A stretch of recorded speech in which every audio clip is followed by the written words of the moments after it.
This is TWiT. This episode of Tech Break is brought to you by ACI Learning. ACI Learning's courses are easy to navigate, and their structure is much more straightforward than traditional training programs. Try it for yourself, and then bring the whole team along. For individuals, use the code TWIT30 for 30% off a standard or premium individual IT Pro membership at go.acilearning.com/twit. Well, look what we have here. It's a mid-range Pixel, another A-series phone coming from Google. Google sent me this device, the Pixel 7a. And, you know, anyone who watches or listens to this show knows that we are fans on this show. I think year after year, we're pretty big fans of the A series. Pixel phones in general, obviously we love them. We talk about Pixel phones all the time. We're always talking about new updates and the new phones and the rumors even and all that kind of stuff. But the A series obviously occupies a different category of phone. It's not the premium top of the line, flagship model. But it's kind of, I think the what's interesting about this year's offering is that it's almost that. Like, it's really close. It's really close to the 7. And I think that's a good thing, but it's also a very confusing thing. And so that's kind of my shortened thesis on my time with the 7a. I've spent a couple of weeks with this, have my SIM loaded inside of the 7a. So this has been my phone for 2 weeks now. And so I'll go ahead and pop it out of the case, which Google also sent. This is their their standard case. They no longer do the fabric cases. Google does these like silicone cases. And I don't know, this is my second time having them. And maybe the first time I used them, I thought they were okay. This time, I got to say, it kind of bugs me. Like, it's super. I realize the case is supposed to help protect your phone, but it's so sticky that it's like almost like too sticky. Like, pulling it out of my pocket, I'm always like, my pocket goes inside out because it just sticks to the pocket, Anyways, this is not a case review, but that aside, you can get the case if you like that kind of case, but I'm not a huge fan. So we got the 7a here, and as you can see just by looking at it, so Ron, you've got the Pixel 7, right? Your device is a 7, not a 7 Pro. It's a 7, correct. How close does this look like the 7? It looks very close. It's almost identical. Like if I had a 7 to hold up against this, I think where you notice a difference is that the camera bump is not quite as steep. It's a shallower camera bump. There's a reason for that. The camera in here is different from the 7. Actually, it's the first time that Google has this particular sensor, the 64 megapixel primary sensor, first time in any of the Pixel family.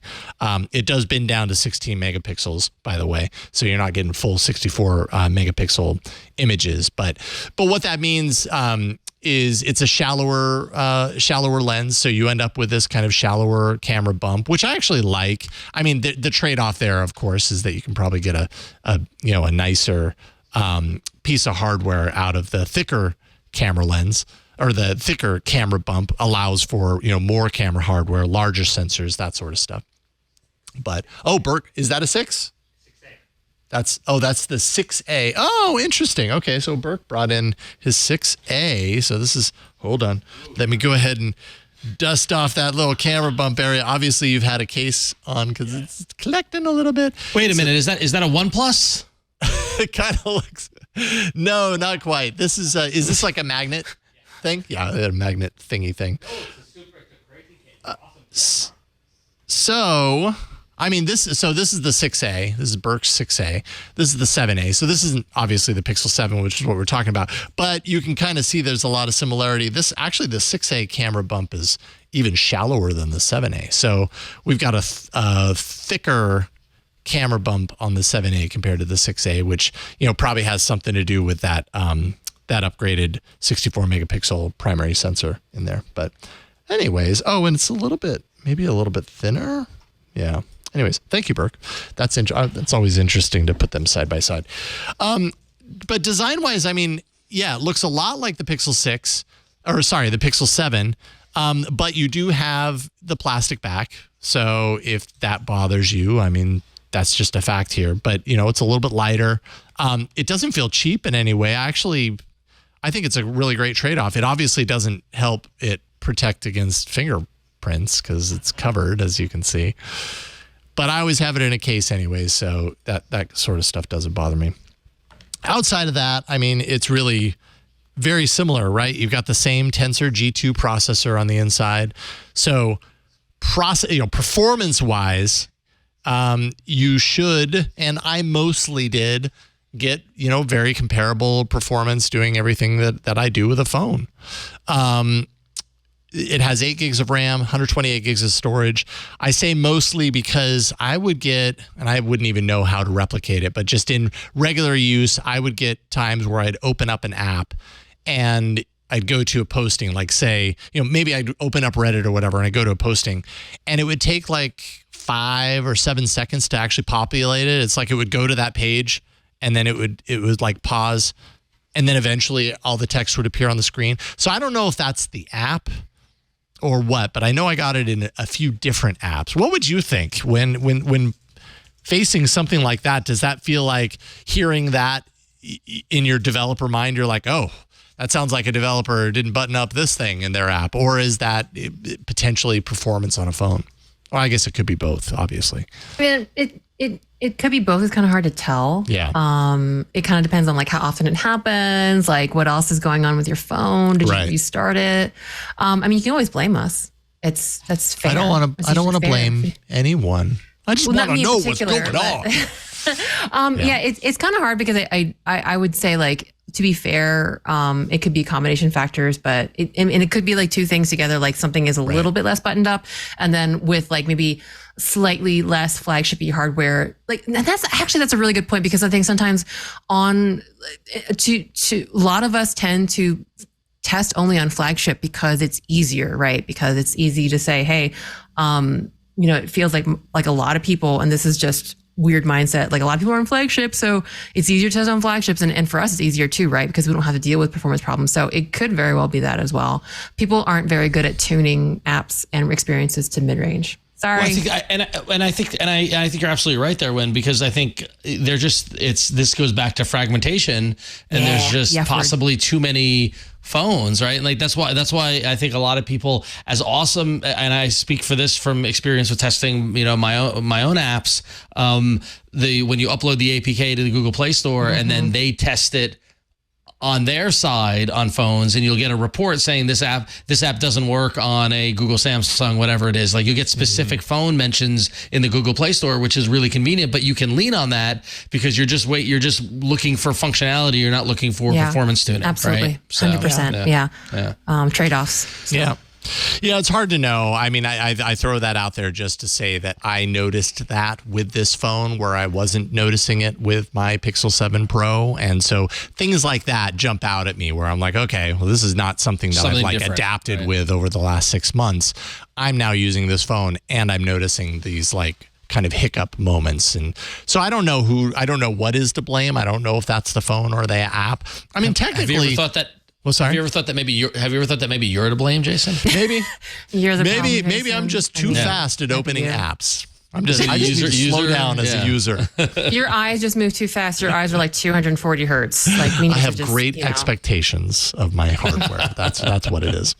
Fair. So who knows? But I did notice that. Also noticed some connectivity blips, and here's where I wonder because if you remember my OnePlus 11 5G review, I dinged it about that as well. I had moments where my SIM would just, like my mobile connectivity would just kind of blank out, and for no apparent reason. And the only way that I could restore it was to do a restart of the phone. I don't ever experience that with my 7 Pro. But I did with the OnePlus 11 5G. By the way, OnePlus is sending me another one so that I can test it because they didn't have that report for anyone else. And I was like, okay, send me another one. I really want to set the record straight. And, if it's not happening anymore, I want to say it on the show. So I've got one of those coming to me, so I'll report back on that. But I did experience that with the 7A. So then I'm like, well, maybe it's the SIM, or you know what I mean? But if it's the SIM, then why does it not happen with the 7 Pro? These things are so messy. It's like there's no consistency. I don't know what the problem is, but there is a problem, and I certainly experienced it a number of times. So that happened here. I haven't seen any other reviewers that are really talking very much about that. I did actually see one review earlier today that mentioned something along those lines, but I don't know how consistent that is to rely on it as like the phone is just horrible because of this thing. So I'm not even going to go there. The display, 6.1-inch FHD OLED HDR display. It does have, this is the first A series that has 90 hertz. You do need to go into the settings in order to activate that. It's not on by default. So I think a lot of people get this phone and they'll never know to do that, and they'll never experience the 90 hertz. And I think Google does that because of battery. You know, when you're running at 90 hertz, you're going to be churning through a little bit more battery. I didn't find the battery life on this phone to be outstanding. I also didn't find it to be horrible. And with the 90 hertz on, you know, it's kind of like a dynamic 60 to 90 hertz thing. So, you know, it's ramping up smartly at times. And I don't know. I like things to be visually smooth, so I put it on. Having said that, I just had the Reddit app open and I was doing some scrolling and things were jittering a little bit for me. So, you know, there you go. But I think the display, you know, the colors, the brightness and everything is fine. I mean, there was nothing that really jumped out at me as I was using this phone like, oh, this display is horrible. And I have seen other reviewers who said that the display bothered them, but I certainly didn't see it. I didn't experience that. Now, I mentioned the battery, by the way, 4385 milliamp hour battery, obviously non-removable. We don't even mention that anymore because when's the last time we saw a removable battery? But like I said, battery performance was fine. Not top of the heap, not bottom of the pile. But it is worth noting that this now has, the A series now has wireless charging, which is awesome. You've got wireless charging. If you've got a pad, you can just set it on it. It will snap into gear. The downside, though, is, I mean, yes, it's wireless charging, but it's 5 watt. So it's really slow, which doesn't matter if you're doing overnight charging. Yay, just set it on the pad and you'll wake up and it'll be charged overnight, you know, with the 5 watt trickle. But if you're looking to do like a fast top up, you're not going to get it with wireless charging. You're hardly going to get it with wired. I didn't write it down, but I think it's something like 15 watt wired charging. So it's not really a fast charger in any stretch. What else is there to say? Well, the camera, the A series phones and Pixels in general just always have really great cameras. Like I said, this is a little different because it's a brand new primary sensor, the 64 megapixel. And I would say the quality is pretty darn, you know, it's as expected. I mean, in really great light situations, you get some really fantastic images. I got some really nice low light images. Saw some wonderfully adorable dogs when we were visiting family in Atlanta. There you go. You know, I think the Pixel camera is two things in my experience. One, it is pretty dependable, good quality. Like, no matter the lighting situation, I can usually pull out a Pixel phone, and this one included, and take a picture with it. And, you know, it's going to be great quality. And just two, like, it's really hard to mess it up. You can almost always take out your Pixel phone and take a shot, like I said, in most any condition, and you're probably going to end up with a pretty great picture. So it's kind of good quality, and it's hard to mess it up. And I think that's what's really appealing about the Pixel family of cameras. Oh, we painted our cabinets this weekend. Apparently, we like the color blue. And let me tell you, that was a project. Oh, I didn't have a weekend. I had a painting all weekend. Anyways, there you go. And there's the finished product. Before they were really ugly, and now they're blue. The blue is really popping in that photo. So. I know. Thank you. Yeah. That's what I was looking for. I was fishing for compliments. Yeah. So, sure. Yeah. Oh, that hard work. There we go. Okay. So I think at the end of the day, you know, the A series is about value. It has been. Remember the Pixel 3A way back when that launched at $399. At the time, the Pixel 3, which was the next step up, was $799. So you had a $400 phone that they just launched, the 3A, and then an $800 phone, the next step up. Probably there were some sales and stuff that brought that down to $6, but still it was a couple of $200 to $300.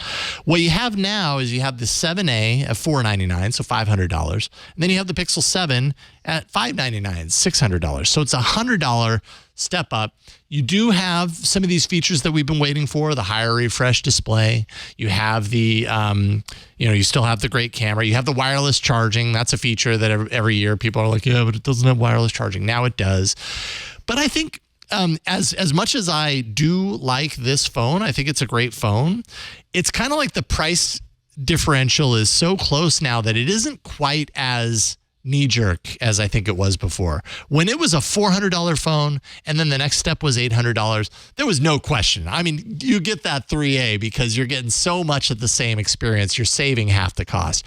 Now you're saving $100, and I guess $100 is $100, and you're still getting a lot of really great features. I guess you have to ask yourself, like, what are you getting in the 7 that you aren't in the 7A? You're getting a 0.2 inches of display, and you're still getting that 90 hertz. You're getting a few other handful of features. You're getting the glass design on the back instead of plastic. But I think at this point it's kind of diluted a little bit to where it's kind of less obvious, if that makes sense. And I don't know. I'm curious to hear what y'all think. I mean, I haven't gotten mine yet. I still need to chase it down. But my limited time at Google I/O of holding this phone, I was really impressed with the phone feel. Mm-hmm. Right, just the feel of the phone in terms of like having felt previous A devices compared to the the regular or the Pro versions, and the gap between the phone feel in this one and the Pixel 7 was very thin. Yeah, like it did not feel cheap in any way, shape, or form. No. Now that doesn't speak to the camera quality or the battery or the performance or stuff like that. But to your point, I do agree that on the price standpoint, if someone's looking for a new phone, 7A versus the 7, if they've got the extra money to spare, I'm going to say go for the 7. But not everybody does have the extra money to spare. Sure. And additionally, there might 100 is 100. There might be trade-in opportunities. There might be like other ways to get the phone even cheaper, and you still get a really quality mid-range phone in the process. So I think that's still important. That's a good point. If I do a search for Pixel 7 and go to the Google Store, I'm happy you mentioned that. It looks like trade-in right now. So Father's Day, get up to $350 back with eligible trade-in. So if you're spending $600 on a Pixel 7 and you can get up to $350 back, you're hardly spending anything. Here's a fantastic example. So I've enrolled in Google Search Labs, and I have the generative AI search results panel in my search results. Okay. And so I typed in was 7A deals, and I got generative AI results. Here are some deals for the Google Pixel 7A. Amazon, $50 off or a free Amazon gift card for $50. Best Buy, you get a free $50 Best Buy gift card and $50 off of the same day activation. All right. Google Store, you get free Pixel Buds A and a limited edition phone case. Come on, Google Store, you can do better. AT&T, you get $2 per month for 36 months with no trade-in required. Mint Mobile, you get $100 off and 6 months of free data. Verizon, it's free with select 5G unlimited plans. And T-Mobile, it's free with a new line or a trade-in. So 100 is 100, but there's a bunch of deals on there that to be had on that 7A. And thank you, generative AI. No kidding. That's quite a. That's awesome. It's like I got this research for you. You go ahead and have dinner. Which is a larger conversation, a question about like why go to web pages anymore. But, yeah, that is a big question. Yeah. Okay. Well, then you've got a lot of deal opportunities to get that price even further down. Then is what that tells me. So, in which case, I mean, it does become even more of a value. That's really interesting. Thank you for doing that. So there you go. And all of this is to say it is not a bad phone. It's a great phone, as I expected. I always tend to like the A series devices. I'm always kind of impressed by them. This is now the 5th year of the A series phone. Maybe my impressed is has lessened because we've gotten so used to it and the prices come a little bit closer. But it's a great phone. If that's what you can afford, you're going to get a fantastic device. And, of course, you have Google's longer term commitment to updates, which is nice to have as well. So Pixel 7a, a solid choice, but, really understand the difference of what you're getting between the 7A and the 7, because, you might want that faster wireless charging that you get with the 7 that you don't get on the 7A, or, these features might be worth $100 to you. And you might actually be able to get a pretty good deal on a 7 right now if you have a trade-in, So take a look for yourself. And thank you to Google for sending me this device to review, the Pixel 7a. There you go. If you end up getting one and you want to share your thoughts with us, we would love to hear it. AAA@twit.tv.